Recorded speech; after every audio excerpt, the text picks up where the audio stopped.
Picture this, a cave somewhere in what's now southern Africa. No lights, no doors, just a fire crackling low against the dark and a woman leaning in close enough to feel it on her face. She's not cooking, she's not warming her hands. She's breathing it in, on purpose.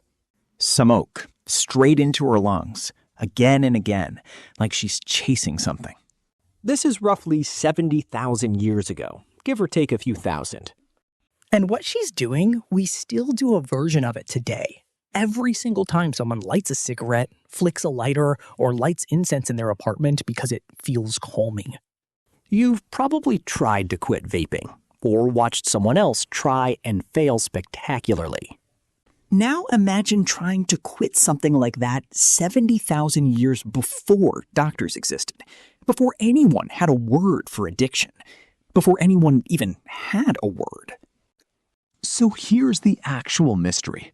Why would a species that spent millions of years learning to avoid smoke, because smoke means fire and fire can mean danger, suddenly start seeking it out? Breathing it in voluntarily, over and over for thousands and thousands of years? That's what we're digging into today. Ritual, medicine, bonding, habit, all colliding long before anyone called it smoking.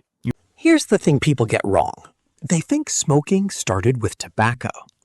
Started with cigarettes or cigars or some 1600 sailor bringing leaves back from the Americas. Nope, not even close.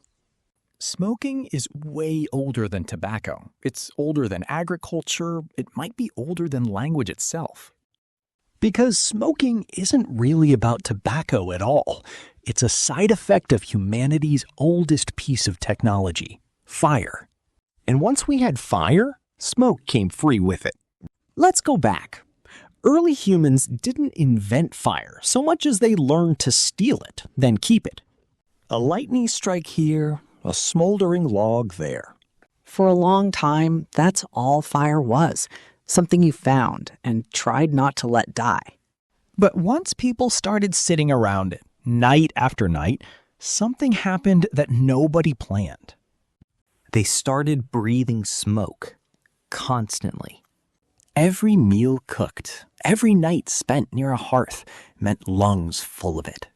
Archaeologists studying ancient hearths have found soot damage on cave ceilings going back tens of thousands of years.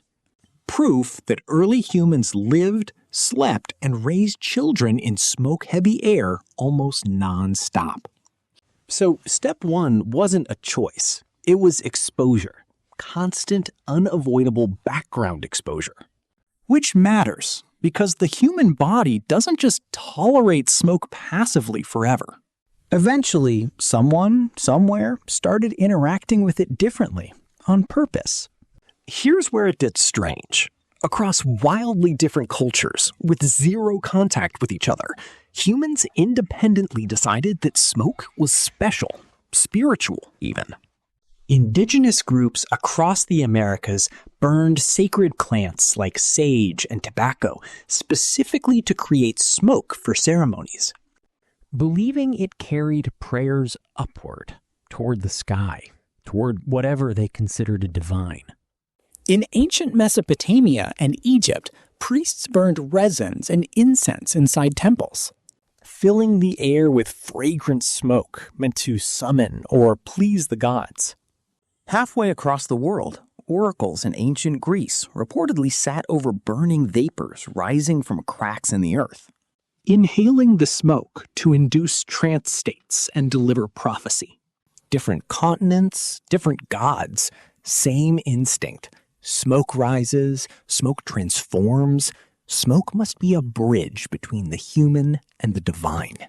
Myth. Smoking started as a bad habit, something people picked up for pleasure, like an ancient vice. Reality, smoking started as sacred technology. A tool for reaching something bigger than yourself. Once smoke was sacred, it wasn't a huge leap to call it medicinal. Ancient healers across multiple cultures burned specific plants and herbs, then had patients inhale the smoke. to treat everything from respiratory issues to pain to what we'd now call anxiety. In ancient China, herbal smoke inhalation was documented in early medical texts as a treatment for asthma-like symptoms. In parts of ancient India, medicinal smoking of herbs was recommended in early Ayurvedic texts for various ailments, centuries before tobacco ever entered the picture. The logic wasn't crazy for the time. If a plant had a smell, a taste, a visible effect on the body when burned, inhaling it seemed like the fastest way to get that effect straight into your system. Long before anyone understood lungs, bloodstreams, or absorption rates. Myth. It was always tobacco. Reality, dozens of plants were first smoked. Sage, herbs, resins, roots. Tobacco's just the plant that eventually won. Then something social happened. Smoke stopped being just personal and started being shared. Passing something around a fire, a burning bundle, a shared pipe, a smoldering bowl, became a way to bond a group, to mark trust, to seal an agreement. The most famous example, the ceremonial pipes used by many indigenous nations in North America.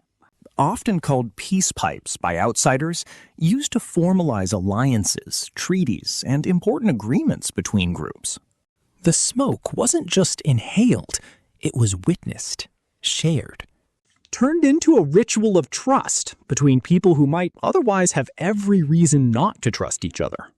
Which, if you think about it, isn't that different from someone today offering a cigarette to a stranger to break the ice. Same impulse, different stakes. Eventually, all these threads, ritual, medicine, bonding, collided with one specific plant, tobacco. Tobacco use in the Americas dates back thousands of years, used ceremonially and medicinally long before European contact. When European explorers encountered it in the late 1400s and 1500s, they didn't just observe it, they took it home. Within a couple hundred years, tobacco went from sacred ceremonial plant to global commercial crop. Farms, trade routes, empires built partly on leaves that used to be burned in temples and passed around sacred fires. By the 1800s and into the 1900s, industrial manufacturing turned it into the cigarette. Cheap, mass-produced, stripped almost entirely of the ritual meaning it once carried. The sacred smoke became a product. The bridge to the divine became a pack you could buy at a gas station. Step back and look at the whole shape of it. Accident to ritual to medicine to bonding to habit to industry. That's not a story about a bad habit. That's a story about humanity's oldest impulse, to reach for altered states, for connection, for meaning, riding the same physical action for tens of thousands of years. We didn't stop needing what smoke once represented. We just stripped away almost everything except the smoke itself. So next time you see someone light a cigarette outside a bar or watch smoke curl off incense in someone's living room, know that you're looking at the faint, commercialized echo of something that used to mean prayer, used to mean trust between strangers. The same impulse that lit a ceremonial fire 70,000 years ago is the one behind a lighter flicking today. We just forgot to ask why. So, what's a habit you do every day that you'd bet is secretly ancient? Drop your guess below. I might make a video about it. Don't forget to like and subscribe so you'll be the first to know whenever I drop a new video.